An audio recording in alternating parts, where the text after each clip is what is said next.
Hi everyone, Joe McHale here, owner of Best Made Docks. Today I want to talk a little bit about anchor posts and show you how to install them. So where an anchor post becomes necessary is if you're tying your boat off to the dock for the season. So this is a very lightweight dock. It's not built light, but it is lightweight.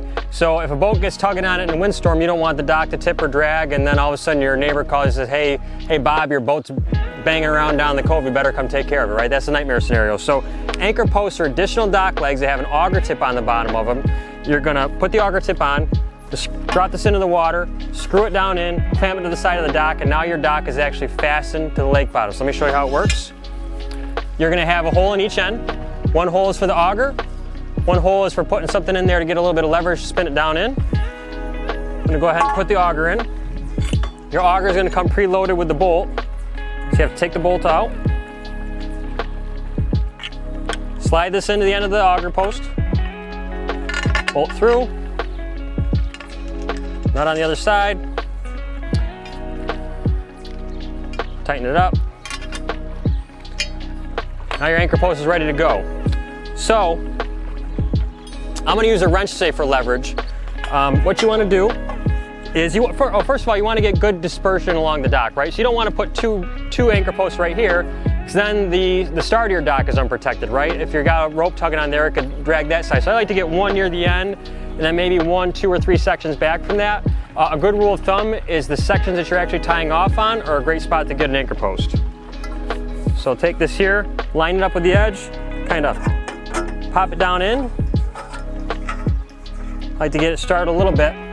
So like I said, there's this big hole in the top. You can stick a big screwdriver, a big pry bar, whatever you want. I'm just gonna use a wrench. You can put a wrench in there and get a little bit of leverage, crank it around. Put a little bit of downforce on it while you're cranking, and usually it grabs and bites and goes down pretty quick.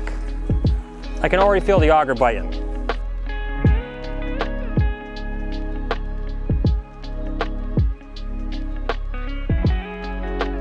All right, that's down pretty good. Rule of thumb, I like to say get down about 1 foot. Once you start to hit some pretty significant resistance, that's enough. It's not gonna be able to pull back out. This is the equivalent of what folks used to do when they would come out here with a sledgehammer, and they'd pound these posts down, and then come fall, they had to take it out, and they had to figure out some way to get it out. When we come and take it out in the fall, we just reverse auger it up out, carry it back to shore.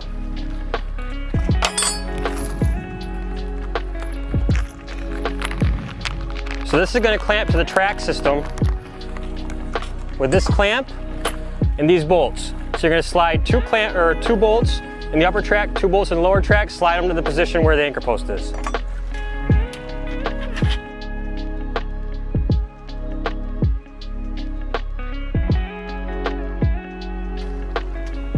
All right, with our bolts in position, put the clamp over the top of the anchor post, then secure it with some nuts and washers.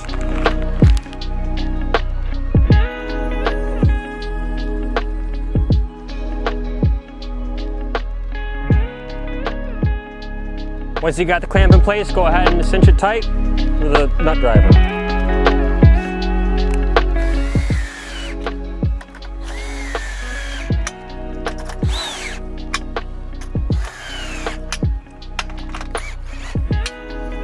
All right, so now, when the wind kicks up, your boat's tugging on this dock is fastened to the bottom, can't go anywhere, all thanks to the anchor posts.